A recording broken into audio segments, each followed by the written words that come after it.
I was a little bugger when I was a youngster, getting in trouble, with police and everything, and went into a dark place with the drugs and that lot. I was the most daredevil out of the group, You tell me to do something, this is how you dare. I said, you want it better? And I'd do it straight away. Well, my gran passed, and my auntie spoke to my mum. She said it's best for him to get away because I'm going to end up dead or back in prison. Now this is the BB Shot Pod. We'll be bringing you some great interviews from locals. And who have we got in store today? Well, we've got a chap that, around these parts, a lot know him as a cheeky chap. But he's returning after 20 years and going to tell us his insight of how things are in Pontefract and more closer to home, Love Lane. So let's have a chat with Gerard Lai. Right, welcome to BB Shot Pod. This is a series that's bringing some of our locals together.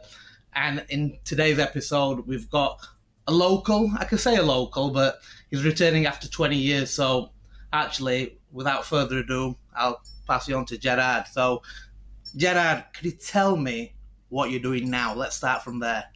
What am I doing now? Now I'm living in Canada. It's been 20 years since I left England. I work in carpentry and construction for my family. And I also work 2 days working helping the addicts and homeless people, big organisation. And that's what I'm doing. Better life in Canada. No problem. So after 20 years, and I'm going to come back here now. So that's what Gerard's doing now. But obviously it didn't begin there, did it, Gerard? Yeah? No. Is it fair to say that you're a Pontefractian? You're definitely a Ponty LLP person. So tell me about when it all began and, where you were born and how did you find yourself in Pontefract? Yeah. Well, I was born in Leeds originally and I moved to Pontefract when I was like 6. I lived in Carlin Glenethurst, and then my grandma, she moved up Love Lane, LLP, like I say. And from there, I started hanging around with, people who I grew up with, and became good friends, and we did a lot of things together. We used to do, a lot of garden hopping, a lot of fighting with different schools, Calton, St Wilfrid's, Cass-Side. So you went to King's though, didn't you? Yeah? I went to King's High School, yeah. Played sports, really good at rugby, really good at running, and But yeah, so I mean, it was a different time, the 90s, growing up, wasn't it, Gerard? Yeah, I mean, me and Gerard are very similar age, and we grew up in the 90s, which was just before mobile phones. It was having computer games coming into our lives, Game Boys, Mega Drive, Nintendos, arcades. Let's not forget that. Yeah. We've had quite a bit of fun in this very stock room when it used to be the arcade room. Yeah, Street Fighter, games of pool. It was a hangout place for all the gangs. I think it's fair to say, Gerard, it was a space. It was almost like a youth centre in a way. Yeah.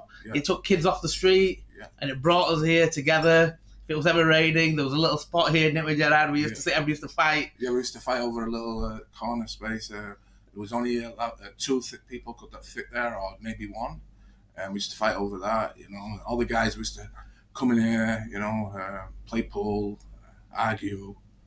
Yeah, it was just fun growing up. But I think, obviously, your family is here, and your dad was from... my dad lives in New York. Yeah. Yeah. No problem. And obviously your extended mum side of family were all over in Pontefract, pretty much. Yeah, and my mum and my brother, 2 sisters live in Canada, and I also have a brother in Bradford. So just when you were here, you were living with your grandma, yeah? Let me just touch upon your grandma, because I remember her as a lovely lady, but I think it won't be right if we didn't just talk about a little bit about your grandma and her legacy in a way. Yeah. It's now probably, you didn't probably appreciate as much then that you appreciate now, that what another human being can do for somebody as well. And she took you in, obviously you was her own, but she completely took you under her wing. Yeah. My grandma, she had 13 kids, and she raised me from the age of 5 up to 24 till she passed. And yeah, I was a little bugger when I was a youngster, getting in trouble, with police and everything, and yeah, went into a dark place with the drugs and that lot. See, Gerard, we sat here many years after, and part of that is down to the fact that we're together because you was never a bad lad. I don't think Yeah. you was more a follower than rather than a leader. I think. Yeah. I think the children or the people we hung around with were a little bit older than us, so they're the one that influenced us. I think you was one of the ones that if they dared you to do something, Yeah. well, Gerard wasn't turning it down, was he? No, I was the most daredevil out of the group. You tell me to do something, this is how you dare. I say, you want it bad, and I'd do it straight away. Yeah. Yeah. And maybe that was one of your qualities, but one of your downfalls at the same time. Exactly. I got into a lot of trouble with these guys. Good friends. Really, really good friends. It's a shame a lot of them have passed away. It would have been nice to see them before they passed. Yeah. So I mean, look, coming back after is it 20 years? 20 years, yeah.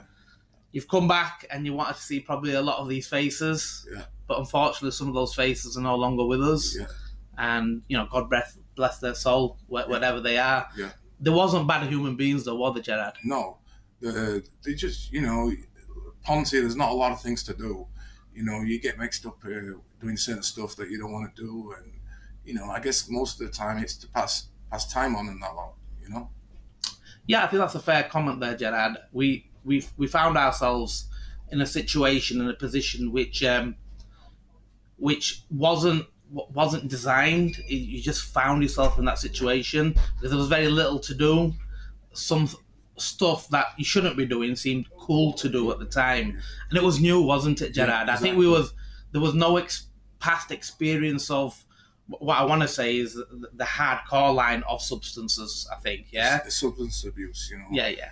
Back then there was a lot of heroin around, and people took it, I guess, to be cool. There was adults around, much older than those guys at the time, and taking, I guess, smoking marijuana. It was cool at the time until it has a big effect in your life. Yeah, but Gerard, there was nothing. There was no. I mean, today, if anybody takes drugs, we've got lots of examples in front of us. The reason why you shouldn't take drugs. Exactly. I think at that era, there was no example of why you shouldn't be taking it. If you know what I mean. In fact, you that generation there was the first generation that went into it hardcore, not really knowing what the ramifications were. You see, yeah. So they went into it a bit blindly. Not knowing what the effect was. It's addictive, really addictive drug. Yeah, and people rob anyone for that kind of drug because it's so addictive and evil. It's like the devil. See, I don't think, Gerard, you really got into the aspect of committing crimes in order to fuel what you were doing. But it was more down to the fact that you were stuck where you was. I think growing up, I do remember, Gerard, you had a little bit more brass than other folk around here. Yeah. So I think you were used a little bit, to be honest with Gerard, as well. I think people saw you had a little bit of money, and therefore you could not just buy yourself a cheese and in pasty at Greg's, you could get them a cheese and in pasty at Greg's, exactly. or be it whatever, you see, yeah? So, when it moved on to more expensive stuff, I think people did cling on to you a little bit because... Yeah. You had a little bit, you're the only kid that I knew who had 5s and 10s and 20s in their pocket quite regular. Yeah. I mean, you were probably one of the first big fashion icons around here. You had all your American kit on and everything like that, the latest sneakers, trainers. Chicago Bulls, LA Raiders, listening to rap music back then, Yeah.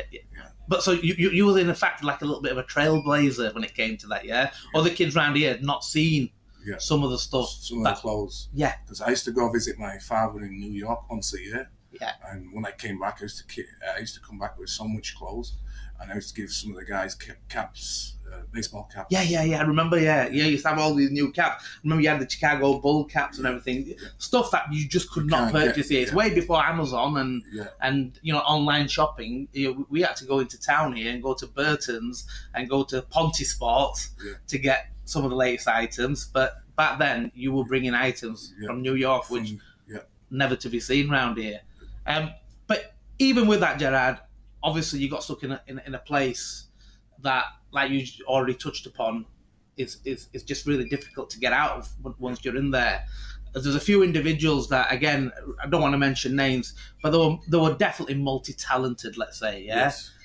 In terms of where there was in sports, football, be it snooker, and they could have probably made definite careers, but got stuck, unfortunately, within the lapse of the dark places, you see, yeah? Yes. Like I say, I bumped into a few of my friends last week there. They're still in dark places, I told them anytime you needed to talk, just come and talk to me, because I have a lot. Like I say, I have a lot of experience in them situations. And in Canada, I actually work with addicts and homeless people, so a lot of people are doing great. So anytime I can help spread the word to people who need help, they can always come and talk to me. But isn't that great, Gerard, what you're doing? Don't you feel as though like life has a purpose sometimes? You was doing something that at that stage we could all say wasn't a good thing to do, but then you come out of that dark place, maybe a little bit lucky to get away from here. I think help that, just to break the routine that you were stuck into.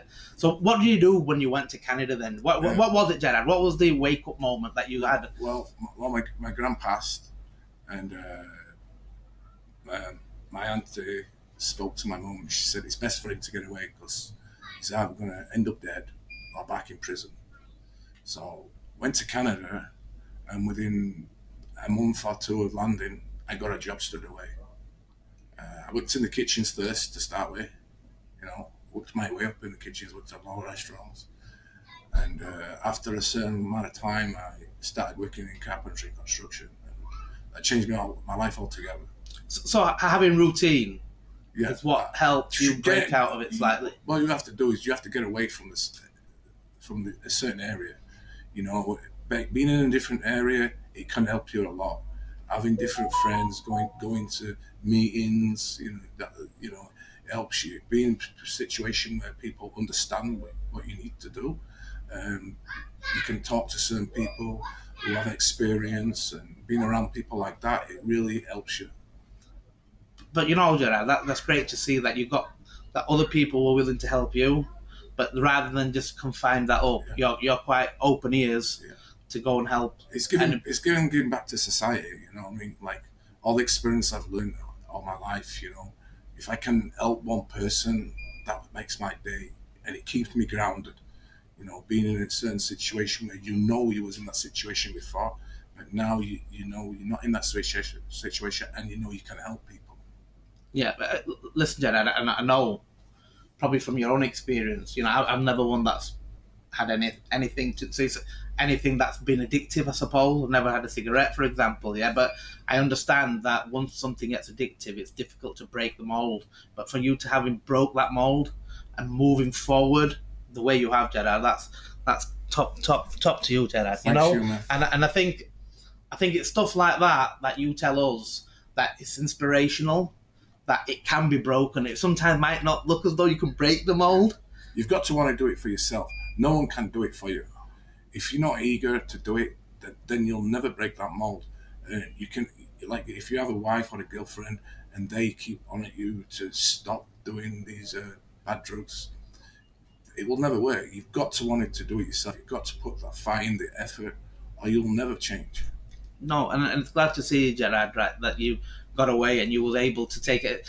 It's one thing getting away, but it's another thing still beating it, you see, and it's good to see that you're not doing anything like that. But moving forward then, Gerard, away from the dark place, it's easy to talk about that because it's really interesting and great inspiration for anybody. But just when you've come back now then, Gerard, in general, you walk into the shop and you still see Belma on the till now and again, Some things have never changed, I suppose. Exactly. Does Mum look any different to you when you walk in, or is she just the same? No, she still looks the same, just a little bit older. Friendly, always have a smile on the face. Ask you how you're doing. I think, Gerard, a few kids got banned at times, but I don't think you ever did, actually. No, I never got banned. No, so you were always on the line. Yeah. But you never crossed the line, you see, Exactly. So that's positive. When my mum saw you when you walked in, you recognised me. She went, no, but I had my sunglasses on, and I took my off. I says, you remember me? She looked at me, and that's it's Gerard. You know what I mean? But isn't that wonderful, Gerard? Like 20 years on, right? Yeah, that your name still is referenced round in these areas, if you know what I mean. Yeah, and do you think that's amazing that you could go away for 20 years, when you come back and people go, Gerard. Yeah. And when you're not here, you know, Keely will tell you. We all ask how's, you know, Nina and Jeffrey less so because they wasn't around here around us, but we still ask about them as well, actually. Yeah. But that's testament to all your extended family as well. Exactly. I think, you know. Yeah, it's the same in Canada too now. In my area and everything, everyone knows me. You know what I mean? Because like the centre there, that I help the people. You know, because they're over there. We have a big centre organisation. People can come and take showers. They can go on computer. They can come and get clothes. They can eat a 4-course meal a day, and everyone knows me. But back over there, my name. People don't call me by Gerard. They call me England because I have all the tattoos all over me. English tattoos there, you know. Yeah. But so you've not forgot your rules then? No, never forgot your rules. Always wear the eyes, right? You know what I mean? I still talk about it over there to the people, you know, over there. I was saying, I was really. Hey, listen, you know, internet's great, Gerard. Yeah. Well before. Yeah, we didn't have that. We didn't have that, but we have got it now. Yeah. So people in Canada might be watching England. Yeah. You know, we're calling you Gerard, but that's England, and seeing that you left, you know, you're in everybody's hearts here as well. Yeah. You know, somewhere along everybody's subconscious, we all remember Gerard, and for the cheeky reasons. I don't want to say wrong reasons. It's the cheeky reasons, you know. Yeah. It's like, you know, but Gerard's the one that used to be. My own story is this used to be the arcade room. Yeah, exactly. So we used to have retro gaming in here. There's one opened up in town now, but believe me, this was the original retro gaming place. Exactly. Yeah, this was the original one. Golden Axe, Street Fighter, R-Type, you name it. We had all the games in here. And the soccer game too. You know. Yeah. Double Dragon. We could go through the wrestling games as well. Yeah. Double Legion, wasn't it? Legion. Double Legion, yeah. Something like, you know, they all come back to Green Beret. Green Beret, yeah. Wayward excellent at Green Beret though. Yeah. He was brilliant at that. But this was the original retro place, you know, and you know, we had so many hours of fun in here. But my own story is that I was playing and I got some free credits from the guys that install them, so. Yeah. Gerard saying, "Give me a go." I said, "Gerard, just wait patiently. Don't worry. You know, I'll give you a go. I'm not saying no. I've got about 20 credits." But Gerard got sick and tired of waiting after about 2 or 3 goals. So he turned all plugs off and ran off. You know, he says, "If I ain't getting a go, you ain't getting a go, right?" Yeah. So that's our childhood growing up. They're good fun memories though, Gerard, and it's a story I still tell my children today about how this shop was, how it's evolved. Yeah. You couldn't do that today now anymore. No. Absolutely no chance. No, exactly. But what we did back then, we was forward thinking. Here we was within a shop having an arcade pool room for, you know, you say there was not a lot to do for the people of Pontefract, but in a way we sort of took a little bit on that on board because, as you know, Gerard, I mean, obviously you look at it from a business perspective, but there was quite a lot of theft going on at the same time when we were in here. Yeah. So we took on board the kids off the streets and actually took a little bit of more extra pressure on ourselves, having to watch the shop and the back room and the back room at the same time. Where we are now, you due to go back on Friday tomorrow. Yeah. So you're fitting this podcast in just before you went away. Exactly. Yeah. Are we going to see? You're not going to wait another 20 years away? No, yeah? I'm hoping to come back at Christmas time actually for 2 weeks. Yeah. This year, you know, just have to see what's going on. And what's the reasoning behind that, Gerard? You've come back and you just. Yeah, you know, 3 weeks it goes fast. Yeah. You know what I mean? I didn't have everything I wanted to do. Yeah. But you know, spend Christmas over here with a big family. I have a lot of cousins. Yeah. A lot of family. Look, if grandma had 13 children, right? Yeah, that means there's a big family there to cater for. Yeah. So yeah. But is part of that reason because you just found it so welcoming? Yeah, after 20 years, I was a little bit nervous going back, you know. But as soon as I landed, it was like I never left. You know what I mean? I got that feeling like warmth. You know what I mean? It's like home. You know. Yeah. So when you've come back now here, then Gerard, what have you liked and what you've not liked? What's changed so much in 20 years that you thought, oh my God, this Well, a lot of shops have changed. Yeah. Bullers have changed. Yeah. You know, people having kids. You know. Yeah. Shops downtown and family. I have more family, more cousins. That's changed. Some of my friends are still, you know, on the heavy drugs there, which is a shame. You know, but yeah, quite a lot has changed. No problem. And do you think Pont is just a lot more traffic about now as well? Yeah. Yeah, a lot more traffic, a lot more pubs for sure. Yeah. You know what I mean? But you know, I don't drink alcohol, so it doesn't really bother me. I don't take drugs at all. Nothing. No, Gerard, that it's wonderful, and just in general chit chat, Gerard. It's like we've been here a long time now, 40 years, and we've seen the change. You're just interested to see a perspective with a 20-year gap there. Yeah. You know, you spent a lot of those 90s, early 2000s here. Yeah. You did your schooling life here and everything like that, and then you've moved on to, you know, you went to Canada. And where in Canada are you again? I live in Montreal, Quebec. Right. It's the only French place in all of Canada. Right. So I have to speak French. So how is your French, by the way? It's not so bad. But I'm stubborn because I don't want to lose my identity speaking French all the time. But when I have to speak it, I have no choice. Are you fluent, though? I'm not fluent, no, but I understand more than I can speak, but I can speak it too. Let me put it this way: you learnt more there in French than you did in your French lesson. Exactly. Yeah. And plus, all the people that most of my friends over there are all French, all French Quebecois, and all the people that I work with are all French. So I have no choice but to speak it occasionally. And are they adamant they just want to speak French there in a way? No, it's. I just don't want to speak it fluent. I'm just. No, I'm on about the general public. I mean, they still restrict it's French. About 65% French and about 35% English. Yeah. But there's all different nationalities over there. Every nationality you can imagine: Spanish, Portuguese, Indian, Cantonese, everything. And that's another thing, Gerard. Just rewinding back. Actually, we're talking about being from a different ethnic background myself, and likewise yourself. How did you find Pontefract when you was here originally? How do you find it now? Just did you ever come across any racism or anything like that, or do you think Ponty was generally okay? There was a little bit of racist, I would say, growing up. Yeah, but you know, me, if there was racist to me, you know, I used to just punish them. You know what I mean? That was it, man. Yeah.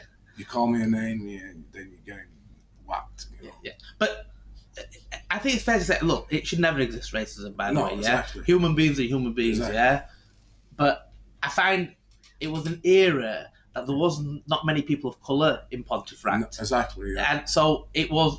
I don't want to give a get out of jail free card for anybody, because people still have to be a bit more, educated in terms of being careful of what they say. Yeah. But I think it's a fair comment to say people didn't do it from a bad place either. No. They just said it because it was unusual to them as well. So exactly. I give them a bit of a pass for that reason and that reason only. But in general, when we went there, you know, our friends, your friends, my friends, they were all, you know, the British born and bred white folk around here. Yeah. So we I don't think it was as bad, I don't feel. But I wanted to know from your perspective. Yeah. I won't say it was bad, but like there was an odd few. Yeah. You know, I mean, and plus, most of my friends are mostly white, you know. Yeah. Most of my family too, you know. And while you've been here, you've been with family. You've met up with people like Atif. I think I can mention Atif. I think it's a big up to Atif because he's always kept the LLP. It stands for Love Lane. Love Lane Possy. Love Lane Possy, right? The original LLP. Yeah, and that's probably started by someone like Atif, actually. So you know, big up to that man for keeping it all together as well, because while you've been here, he's been taking you a couple of places. You've been to see him. I've been to see him a couple of times. I treated his mums and his dads, which was good. They was really happy to see me, you know. Yeah. And his mum said to Atif, don't keep calling him every day. He's got to see his other family and friends too. You know what I mean? Because he's always texting me, and I was with him not yesterday, day before. Yeah. And he took some pictures together, and then he's gone to have them blown up, and he's going to drop them off for me. You know what I mean? Oh, it's great. It's great, Gerard. Gerard, always welcome. Yeah. I think we've touched upon everything that we wanted to around here. You know, Ponty's a great town, a great place. That's why we've been here for 40 years, and we'll continue to be here for a lot longer, God willing. But it's something that we're doing here in terms of connecting Gerard, right? Yeah, with the community, and although you've been away for 20 years, you're always going to be part of the community, my friend, right? Yeah. Exactly. So come back soon. We'll see you at Christmas. Yeah. And thanks to your family and everybody for making this time for us at BB Shot Pod. So look, guys, this is just one of many episodes where we're going to sit down with folk like Gerard who've got inspirational stories going forward. And, we want to share that because I've heard these stories, but behind the counter. And there's some great stories to be told, to be brought to the wider audience. And this is just one of many of them, you see. Yeah. So, Gerard Lai, until the next time, yeah? All right, man. Peace, man. Peace, mate. No problem.